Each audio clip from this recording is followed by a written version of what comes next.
कांग्रेस वो इम्पोर्टेंस, वो अहमियत नहीं दे रही है। वक्त से पहले ही उनको किसी एक तरीके का अहंकार जैसा आ गया। नए नए सियासत में आए हैं। यूनिटी कहना आसान होता है, तो यहाँ आप बनाते हो 26 की लिस्ट, लेकिन चलेंगे अकला। तो ये तमाशा हो रहा है भारतीय राजनीति में और कोई हटदर्मी नहीं है। नमस्कार, बहुत स्वागत है। आप देख रहे हैं जेकेएलएच प्राइम टाइम। मैं हूं आपके साथ अबू हुरैरा। आम चुनाव की घोषणा से ठीक पहले विपक्षी दलों के गठबंधन यानी इंडी ब्लॉक में उथल पुथल है। पश्चिम बंगाल में टीएमसी के अकेला चुनाव लड़ने के ऐलान के बाद अब बिहार में जेडीयू ने अलायंस से ही नाता तोड़ लिया है और एनडीए का हिस्सा बन गई है। नीतीश कुमार के पाला बदलने पर अब इंडी ब्लॉक की सहयोगी पार्टियां कांग्रेस के रवैये पर भी सवाल खड़ा कर रही हैं। वैसे भी जम्मू कश्मीर में इंडी ब्लॉक की सहयोगी पार्टियों में सीट बंटवारे पर अभी तक बात नहीं बन पाई है। ऐसे में इंडी ब्लॉक में कंफ्यूजन बना हुआ है और इस कंफ्यूजन पर कई तरह के सवाल भी खड़े हो रहे हैं। टीवी स्क्रीन पर जो सवाल है वो भी हम आपको बहुत जल्दी बता दें कि इंडिया ब्लॉक में क्या वाकई में बात बनेगी जम्मू कश्मीर में, क्योंकि अलग अलग ख्वाहिशें हैं तमाम पार्टियों की और अलग अलग सीट पर अलग अलग पार्टियां चुनाव लड़ना चाहती हैं। तो क्या ऐसे में लोकसभा सीटों पर एक तरह से बात बन पाएगी जम्मू कश्मीर में? इंडी ब्लॉक की जो सहयोगी पार्टियां हैं, इंडी ब्लॉक में क्या सब कुछ वाकई में ठीक ठाक चल रहा है और जम्मू कश्मीर में इंडी ब्लॉक क्या खतरे में है? जिस तरह की बयानबाजी हो रही है, जिस तरह की कोल्ड वार आपस में चल रही है, हसनैन मसूदी का बयान हो या इसके बाद कांग्रेस की तरफ से जो पलटवार किया गया या इससे पहले नेशनल कॉन्फ्रेंस और पीडीपी में जो बयानबाजी हुई है, ऐसे में जाहिर होता है कि क्या इंडी ब्लॉक जम्मू कश्मीर में सब कुछ ठीक ठाक चल रहा है। इसी को आज हम जेकेएलएच प्राइम टाइम में समझने की कोशिश करेंगे कि किस तरह से जो सियासी तस्वीर है वो जम्मू कश्मीर की है और इसी पर हम चर्चा करेंगे।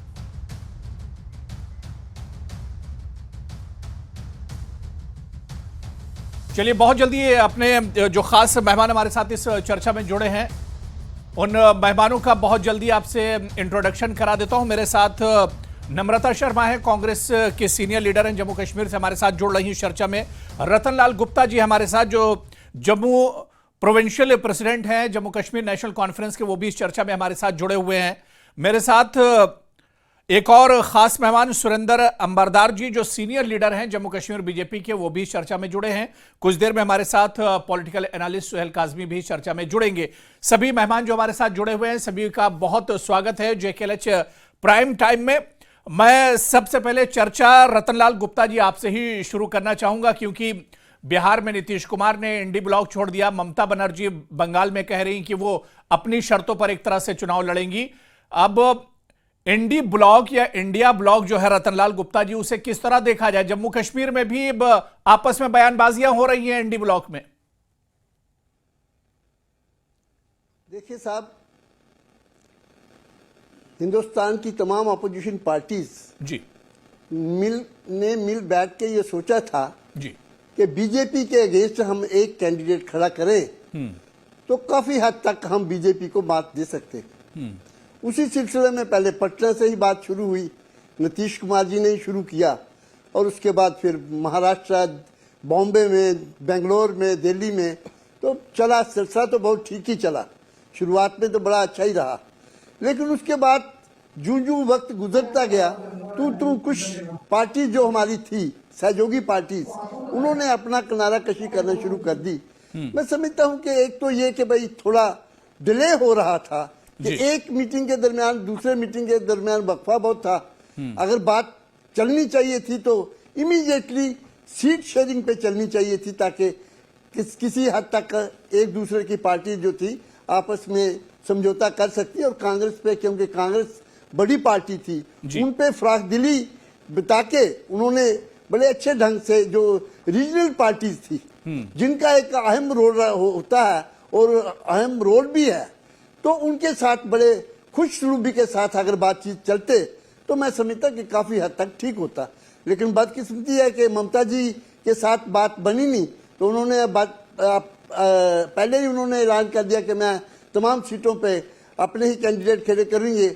उसके बाद आपने देखा नीतीश कुमार जी वो भी पलटू राम की तरह पलटा मार गए, तो वो भी उन्होंने तो नाता ही तोड़ दिया। जी। इसके अलावा जी। सीट शेयरिंग पे जो डिले हो रहा है, अब जैसे आम पार्टी है उसके साथ भी बात कोई बन नहीं पा रही कहीं, तो हमारे साथ तो यहाँ तक जम्मू कश्मीर का ताल्लुक है, फिलहाल तो हम सभी अपोजिशन पार्टियां एकजुट एक मुठ हैं। हम चाहते हैं कि भाई एक अच्छा फाइट हम बीजेपी को यहाँ दे सके, और अभी हमारी लेकिन एक अच्छी फाइट देने के लिए आपस में मजबूती भी बहुत जरूरी है। रतनलाल गुप्ता जी, आप सामने वाले से जब भी लड़ सकते हैं जब आप खुद उतने मजबूत होंगे और आपके सहयोगी से आपको ताकत मिलेगी। मेरे साथ सुहेल काजमी साहब पॉलिटिकल एनालिस्ट हैं, जम्मू से हमारे साथ जुड़े हुए। सुहेल काजमी जी, आपका भी बहुत स्वागत है जेकेएल प्राइम टाइम में। मैं नम्रता शर्मा जी आपके पास आना चाहूंगा। नम्रता जी, हसनैन मसूदी साहब, जो बात यहां पर रतनलाल गुप्ता जी ने कही, उन्होंने कही कि ममता बनर्जी क्यों चली गई या नीतीश कुमार क्यों चले गए, लेकिन जम्मू कश्मीर में ही मैं आता हूं। इंडिया ब्लॉक का जम्मू कश्मीर में क्या उसकी हालत है? हसनैन मसूदी ने कल कहा कि नीतीश कुमार गए या ममता बनर्जी अगर वहां पर लड़ रही हैं तो कांग्रेस के रवैये की वजह से ऐसा हो रहा है। देखिए, बिल्कुल कांग्रेस के रवैये से ऐसा नहीं हो रहा है। कांग्रेस एक इंडियन नेशनल कांग्रेस एक नेशनल पार्टी है, और आज भी सबसे ज्यादा अगर देखे जाए तो देश भर में जो कांग्रेस पार्टी के कार्यकर्ता हैं सबसे ज्यादा हैं। और कांग्रेस एक फराक दिल पार्टी भी है, लेकिन जहां तक अलायंस का बात है उसमें बहुत सारी चीजें देखनी होती हैं। गठबंधन की बात है, ममता जी का रवैया तो चलिए, लेकिन नीतीश जी का तो आपने देखा कि वो तो कभी भी किसी के साथ रहे ही नहीं। ये चौथी बार है, कभी आ जाते हैं, कभी चले जाते हैं, कभी आ जाते हैं। जिस तरह से गुप्ता साहब ने कहा, बिल्कुल ठीक नाम उनके तो लिए आप ही लिया, लोग पलटू राम। दरवाजा तो आप ही लोग जो सहयोगी पार्टियां वही खुला रखती हैं। देखिए, उनका स्वागत किया गया और वहां उन्होंने सरकार भी बनाई, लेकिन जिस तरह से उनका हमेशा से रवैया रहा, आज मैं सुन रही थी यादव जी को, वो कह रहे थे कि वो कौन सा सगा नहीं जिसको उन्होंने ठगा नहीं। तो बिल्कुल ठीक कहा कि जहां उनको लगता है वो तो हमेशा से सरकार में रहे, और हमने शुरू से देखा उनका सियासी करियर की जो भी सत्ता में रहा उन्हीं के साथ उनका रहा। तो मुझे लगता है इसमें कांग्रेस ने तो अपनी तरफ से पूर्ण कोशिश की, और हम चाहते हैं कि जिस तरह से आज भारतीय जनता पार्टी, जिस तरह से आज देश उनकी नीतियां, जिस तरह से आज देश तो को बिल्कुल तबाह कर रही है, बिहार और बंगाल की तरह जम्मू कश्मीर में भी यही खदशा है कि पीडीपी और नेशनल कॉन्फ्रेंस और कांग्रेस या जो दूसरे सहयोगी दल उनमें बात नहीं बनेगी। अभी तक का जो इशारा मिल रहा है वो यही कह रहा है। नम्रता जी, नहीं, मुझे नहीं लगता ऐसा, क्योंकि फारूक साहब और मुझे लगता है कि बहुत सीनियर लीडर हैं और बहुत सियासी उनका एक तजुर्बा है। वो जानते हैं कि अगर हमें इस तरह की लड़ाई लड़नी है एक कॉम्युनल फोर्स के खिलाफ, तो हम सबको यूनाइट होना बहुत जरूरी है, और हम इसी इकट्ठे होके ही उस कॉम्युनल फोर्स के साथ लड़ाई लड़ सकते हैं जम्मू कश्मीर के अंदर। मुझे ऐसी कोई खासियत नजर नहीं आ रही है, और ना ही मेरी पार्टी को।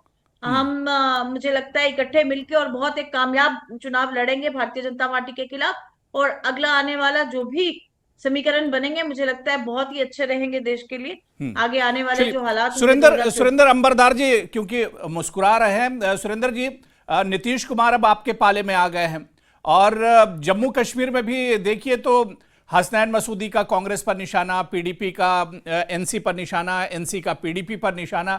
तो इस तरह का इंडी ब्लॉक जम्मू कश्मीर में बना हुआ है जो बीजेपी को रोकने का बात कर रहा है। धन्यवाद हुरेरा जी। बुनियादी बात यह है कि जो ये सो कॉल अलायंस थी, ये कांग्रेस जो देश भर में पार्टी है एक डूबता जहाज है, और मुझे कभी भी नहीं लगा कि ये जो रीजनल पार्टीज हैं देश भर में वो इस डूबते जहाज के और क्यों देखना पसंद करेंगी। सब पॉलिटिकल पार्टीज का एक फंडामेंटल इंटरेस्ट होता है कि वो कहीं ना कहीं पावर में आ जाए, और पावर में आने के लिए जो इन सब का एजेंडा था कि भारतीय जनता पार्टी को हराना, और भारतीय जनता पार्टी का जो नेतृत्व कर रहे हैं नरेंद्र मोदी जी, वो ग्लोबल लीडर है, उनको अब ग्लोबल एक्सेप्टेंस है। अभी 4 स्टेट्स में जो इलेक्शन रिजल्ट्स आए लगभग उसी दिन डिसमेंटल हो गया था सो कॉल्ड जो इंडा अलायंस जो था। बाकी जब जम्मू कश्मीर की बात कर रहे हैं तो जम्मू कश्मीर में एक ही पार्टी है नेशनल कॉन्फ्रेंस, तो और नेशनल कॉन्फ्रेंस और पीडीपी इन्होंने गुपकार भी बनाई थी। गुपकार तब बनी थी जब सिर्फ आर्टिकल 370 का केस सुप्रीम कोर्ट में गया था। और देख लीजिए तब इन्होंने जो लोकल बॉडीज इलेक्शंस थे तब इन्होंने बॉयकॉट किया था। इनसे लोग ये पूछ रहे हैं आज कि अगर जब सिर्फ कोर्ट में ये केस था तब आपने बॉयकॉट कर दिया, इनका कौन सा मॉरल अधिकार है कि नम्रता जी, जब अंबरदार जी कांग्रेस को डूबता जहाज बता रहे हैं और कह रहे हैं कि डूबते जहाज पर कोई सवार होना नहीं चाहेगा। नीतीश कुमार नहीं सवार हुए, ममता बनर्जी बच के निकलना चाह रही हैं। देखिए आज साउथ के अंदर इनकी क्या परिस्थितियां ये खुद जानते हैं, और ये तो शुरू से कहते हैं कांग्रेस मुक्त भारत कर नहीं पाए, लेकिन आज तेलंगाना कर्नाटका हमारी सरकारें हैं वहां पे। आज जिस तरह से ईस्ट के अंदर असम में जो हालात बने थे, और अभी जिसके कारण डर के इनके ही चीफ मिनिस्टर जो बहुत ही करप्ट सीएम है, उन्होंने किस तरह से वहां पे क्या कहा कि राहुल जी बस के अंदर बैठते हैं, बाहर उनका एक खोटा पहन के कोई और चलता है। तो इससे साफ पता चलता है कि इनकी जो हालात है ईस्ट के अंदर भी वो कैसे हैं। तो मेरे को ये लगता है कि इनकी जो डूबता जहाज कौन रहेगा, ये ना भूलें कि कुछ देर पहले दिग्विजय सिंह बहुत ही चरित्रवान और तो आज कहाँ पहुंचे हैं। कांग्रेस अपना रिवाइवल कर रही है और बहुत तेजी से अपना रिवाइवल कर रही है, लेकिन हम मानते हैं हम इनकी तरह नहीं है कि सहयोगियों को इस्तेमाल करके उनको, इन्होंने पीडीपी को धोखा दिया जम्मू कश्मीर के अंदर, महाराष्ट्र के अंदर इन्होंने शिवसेना को धोखा दिया। ये तो एक धोखेबाज, ये क्या बताएंगे क्या होता है। ये तो किसी के साथ सरकार बना के चल ही नहीं पाए आज तक। ये हमें सिखाएंगे कि कैसे सहयोगी। अंबरदार जी आप जवाब दे सकते हैं। अंबरदार जी आप बीच में बोल सकते हैं। टू विंडो में ले लीजिए जी, वर्सेस में ले लीजिए दोनों लोगों को जी। जी जी मैं यही कहना चाहती हूँ कि ये दूसरों को ये बताना कि डूबता जहाज है कौन चलता जहाज है, ये होता है। Change is the law of nature. लोगों ने चाहा कि कांग्रेस को हटा के भारतीय जनता पार्टी को 2014 में लाए। लेकिन अगर मैं जम्मू कश्मीर की बात करूँ तो जम्मू कश्मीर ने उसका खमियाजा बहुत अच्छी तरह से भुगता।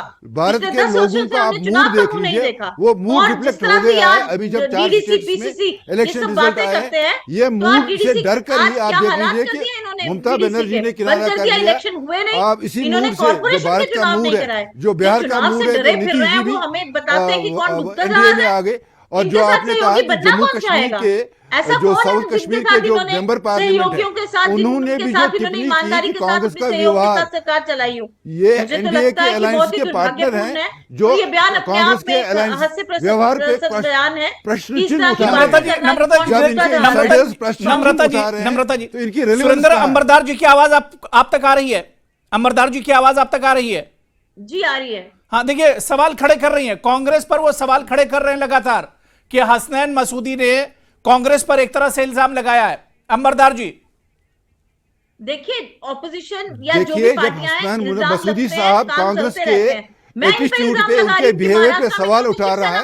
वो तो अभी पार्ट ऑफ द एनडीए है, कितनी देर रहेंगे कांग्रेस सबको जोड़ नहीं सकती है क्योंकि कांग्रेस के अंदर भी टूटन है। आज यही बात अगर मैं कांग्रेस की अपनी टीम जो है वो भी यूनाइटेड नहीं है। कांग्रेस आने वाले दिनों में खुद टूटने वाली है और सबको मालूम है कि ये जो कांग्रेस है, ये जो हम एक कहावत कह रहे हैं कि एक drowning man catches at a straw.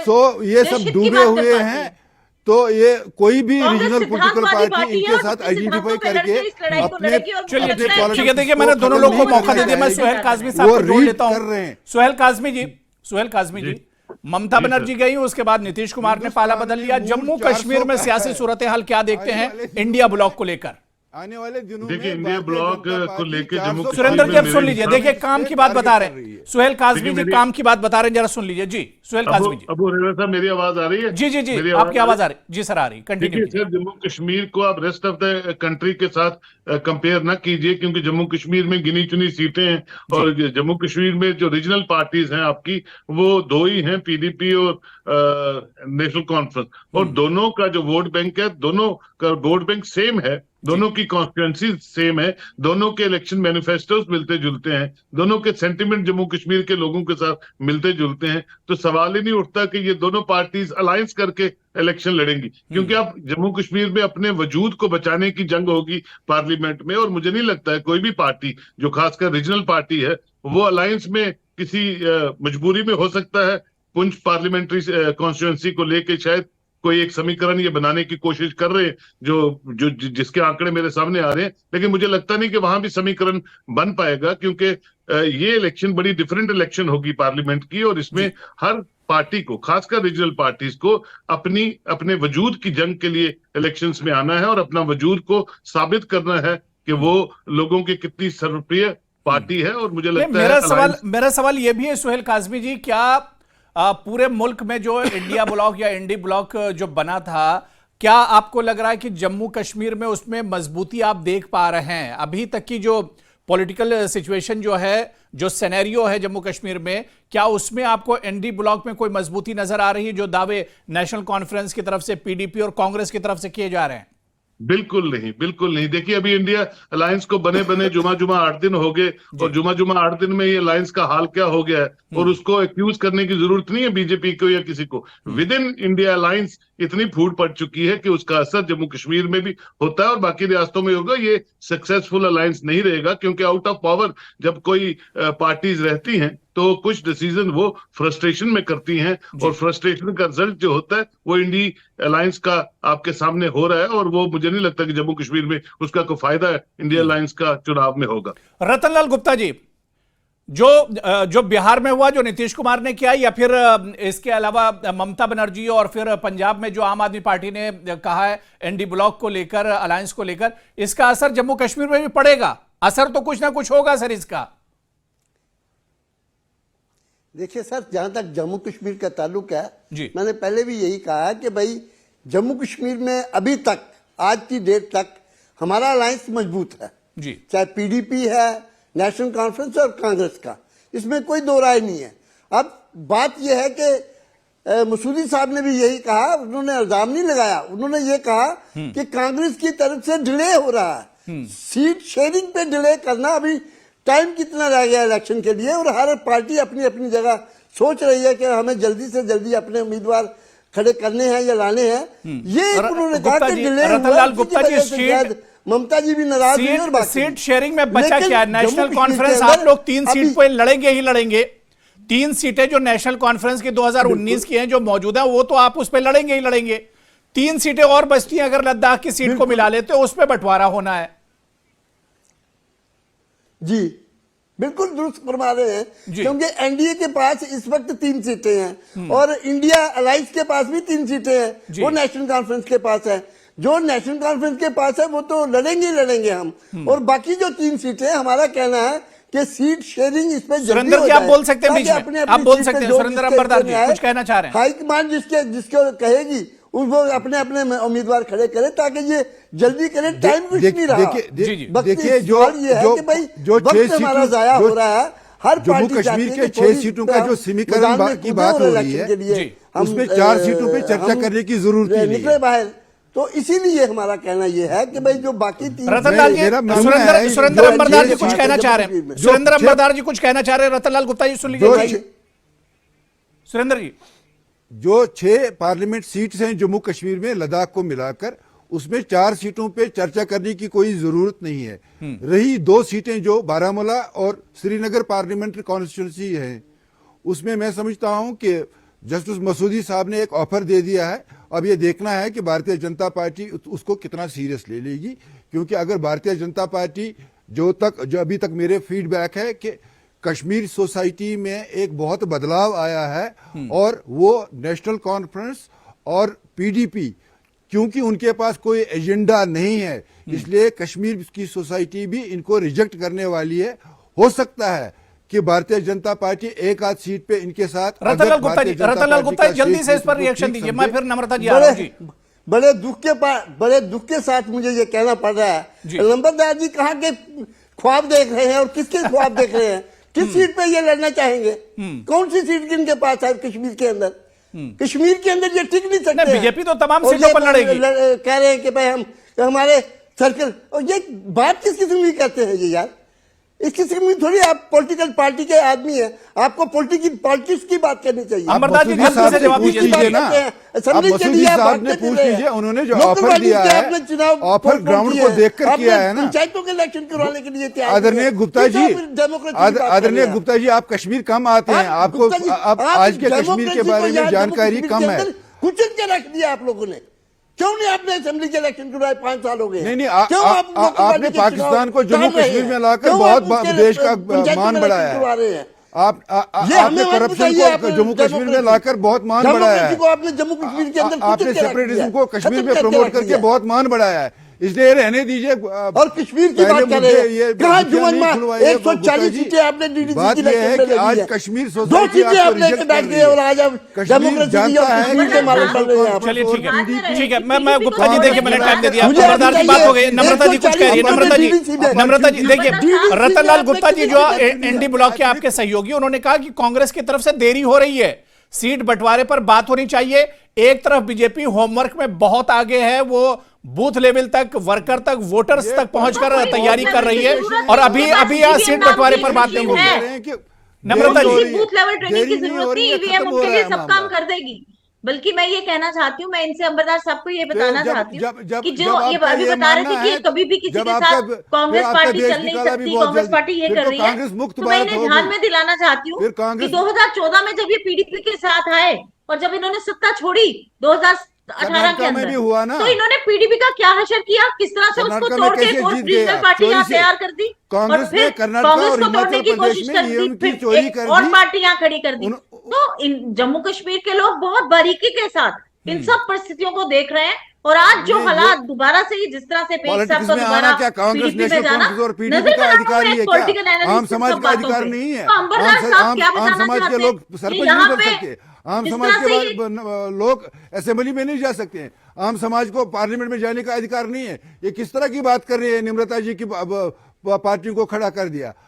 Bharat के एक एक व्यक्ति को पार्लियामेंट जाने का अधिकार है, और ये मोदी जी ने माहौल दे दिया है। भारतीय जनता पार्टी वालों की स्कूल में होती है कि बातों को गुमराह करके लोग को देशों को गुमराह करके पॉलिटिकल होस्टेजेस नहीं रख सकते आप पॉलिटिकल आपने बात देखिए, आप सिर्फ झूठ सीख के आते हैं पाठशाला से भारतीय जनता पार्टी की, आपको सिर्फ झूठ बोलना और झूठ बेचना सिखाया जाता है। मैंने कहा कि आपने जिस तरह से पीडीपी का जो हशर किया, तो आज पीडीपी और एनसी इस बात को ध्यान में रखते हुए ही आप लोग जो चला रहे हैं, आप पहले कहा करते थे कि उनको बाप बेटी ने इस स्टेट को लूटा, बाप बेटे ने लूटा, और जब सत्ता बनाने की बात आई, मैं सुहेल काज़मी जी बहुत छोटा सा एक रिएक्शन। सुहेल काज़मी जी देखिए, वादे और बातें अपनी जगह है, लेकिन इंडी ब्लॉक में सीट बंटवारा इतना आसान तो नहीं लग रहा है जिस तरह से यहां पर नम्रता जी कह रही है, या यहां पर जिस तरह से रतनलाल गुप्ता जी कह रहे हैं।